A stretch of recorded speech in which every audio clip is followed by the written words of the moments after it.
Assalamualaikum warahmatullahi wabarakatuh. Perkenalkan, nama saya Selvia Ariska Ratu, kelas 1F dengan NIM 2025-011-080-1209. Di sini saya akan membahas hasil kerja makalah saya yang berjudul Pancasila sebagai Ideologi Bangsa.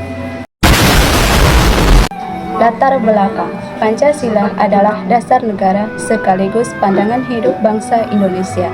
Pancasila juga berfungsi sebagai sumber dari segala hukum, yang berarti bahwa seluruh bentuk aturan harus menjiwai dan berdasarkan kepada nilai-nilai Pancasila. Bab 2. Landasan teori Pancasila dalam sistem hukum Indonesia. 1. Pengertian Pancasila. Pancasila adalah dasar negara, ideologi nasional sekaligus pandangan hidup bangsa Indonesia. Secara etimologis, istilah Pancasila berasal dari bahasa Sanskerta, yaitu panca yang berarti 5 dan sila berarti dasar, prinsip atau atur. 3. Hakikat Pancasila sebagai ideologi terbuka. Pancasila tergolong ideologi terbuka, artinya mampu menyesuaikan perkembangan zaman tanpa kehilangan prinsip dasar. Berisi nilai-nilai universal, ketuhanan, kemanusiaan, persatuan, demokrasi, dan keadilan. Bersifat dinamis, namun tetap stabil sebagai pedoman hidup nasional. Ciri-ciri ideologi terbuka Pancasila. Yang pertama, tidak kaku, tetap terbuka terhadap pembaruan. Nilai dasar bersifat tetap atau 5 sila, sedangkan nilai instrumental dan praksis dapat berkembang sesuai kebutuhan zaman, mendorong partisipasi masyarakat dalam kehidupan demokrasi. 4. Nilai-nilai dalam Pancasila. Setiap sila Pancasila mengandung nilai dasar, instrumental, dan praksis. Yang pertama, sila ketuhanan yang Maha Esa, nilai moralitas, toleransi, kebebasan beragama, anti diskriminasi. Kedua, sila kemanusiaan yang adil dan beradab. Nilainya menjunjung HAM, menghargai martabat manusia, solidaritas. Ketiga, sila persatuan Indonesia, nilai nasionalisme, cinta tanah air, anti perpecahan, Bhinneka Tunggal Ika. Keempat, sila kerakyatan yang dipimpin oleh hikmat kebijaksanaan dalam pemusyawaratan perwakilan. Nilainya demokrasi Pancasila, musyawarah, partisipasi warga negara. Kelima, sila keadilan sosial bagi seluruh rakyat Indonesia, nilai kesejahteraan, pemerataan, pembangunan, anti eksploitasi, ekonomi berkeadilan. 5. Fungsi Pancasila sebagai ideologi bangsa. Nomor 1, bangsa yang majemuk, pedoman hidup dalam bermasyarakat, berbangsa, dan bernegara. Arah pembangunan nasional berdasarkan nilai keadilan dan kesejahteraan, penyeimbangan dalam kehidupan politik, sosial, hukum, dan budaya, sumber nilai moral dalam penyusunan peraturan perundang-undangan, filter budaya asing, sehingga bangsa Indonesia tidak kehilangan jati diri. Keenam, karakteristik Pancasila sebagai ideologi bangsa, religius dan humanis, menempatkan Tuhan dan kemanusiaan secara seimbang, normalis, menjaga persatuan dalam beragama, demokratis, menegakkan musyawarah dan kedaulatan rakyat, sosialistik, berkeadilan, menekankan kesejahteraan masyarakat secara merata, berakar pada budaya bangsa, atau menggali nilai-nilai adat, sejarah, dan tradisi.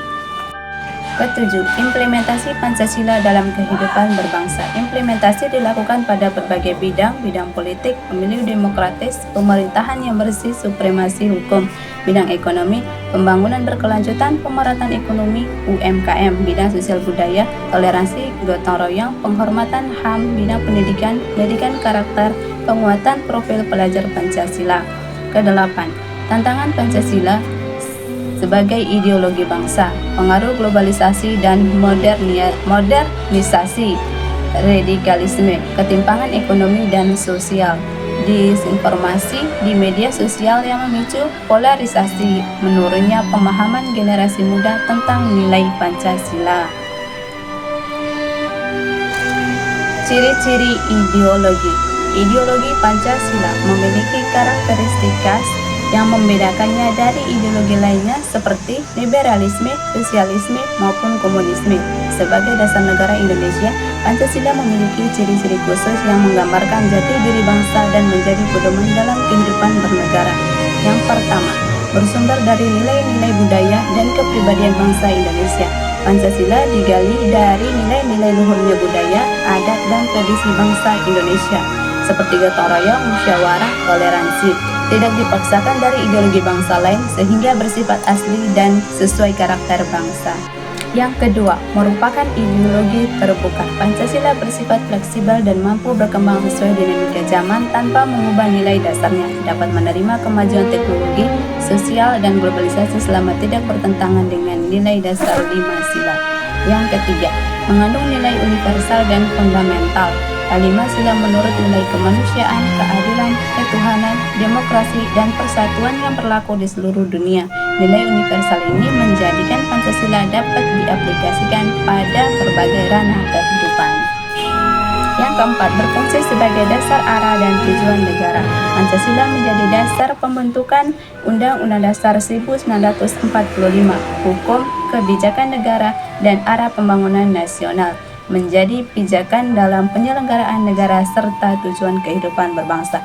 Yang kelima, ideologi pemersatu bangsa. Pancasila mampu mempersatukan masyarakat Indonesia yang memiliki ragam agama, suku, budaya, bahasa, dan golongan, menghindarkan bangsa dari ideologi ekstrem dan perpecahan. Yang keenam, mengedepankan musyawarah dan demokrasi berbeda dari ideologi totaliter. Pancasila mengajarkan demokrasi yang berlandaskan hikmah kebijaksanaan, menolak absolutisme dan otoritarianisme.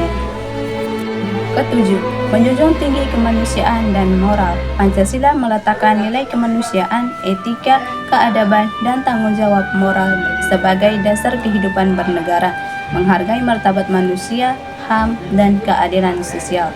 Yang kedelapan, tidak bersifat kaku atau dogmatis. Pancasila tidak memaksakan doktrin yang membatasi kebebasan berpikir, memberikan ruang bagi inovasi, adaptasi, dan pembaruan sesuai kepentingan bangsa.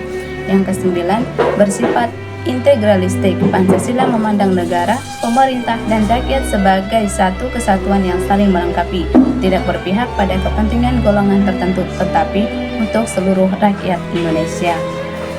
Yang ke-10, memadukan unsur ketuhanan, kemanusiaan, dan kebangsaan. Pancasila menggabungkan unsur religius dan sekuler secara seimbang, tidak mendominankan satu agama tertentu serta menjamin kebebasan beragama. 2. Sejarah perumusan Pancasila. Pancasila dirumuskan melalui proses panjang, melalui dari BPU PKI, PPKI, hingga pengesahan naskah pembukaan Undang-Undang Dasar 1945. Pada tanggal 1 Juli 1945, Insinyur Soekarno menyampaikan pidato yang kemudian dikenal sebagai lahirnya Pancasila. Setelah itu, Panitia 9 merumuskan Piagam Jakarta pada tanggal 22 Juni 1945. 3. Kedudukan Pancasila sebagai dasar negara. Pancasila menjadi dasar negara yang berarti seluruh aspek penyelenggaraan negara harus mengacu pada nilai-nilai Pancasila. Kedudukan Pancasila sebagai dasar negara ditegaskan dalam pembukaan Undang-Undang Dasar 1945 alinea keempat. Dengan kedudukan tersebut, Pancasila memiliki sifat yang pertama normatif, yaitu sebagai dasar hukum tertinggi. Yang kedua, filosofis sebagai dasar pemikiran dalam arah pembangunan. Yang ketiga, ideologis sebagai pedoman moral dan semangat bangsa. 2. Dinamika dan tantangan implementasi Pancasila. Meskipun Pancasila telah menjadikan dasar hukum Indonesia, implementasinya tidak berjalan mulus. Banyak dinamika dan tantangan yang muncul sering perkembangan zaman. Contohnya, lengahnya penegakan hukum di mana korupsi, penyalahgunaan wewenang, dan politik ketidakadilan masih sering terjadi. Bab 4. Kesimpulan. Pancasila sebagai dasar negara memiliki kedudukan yang sangat penting dalam membentuk dan mengarahkan sistem hukum Indonesia. Pancasila memberikan landasan filosofis, moral, ideologis bagi seluruh peraturan perundang-undangan. Nilai Pancasila tercermin dalam berbagai aspek mulai dari proses pembentukan hukum, penegakan hukum, hingga budaya hukum dalam masyarakat.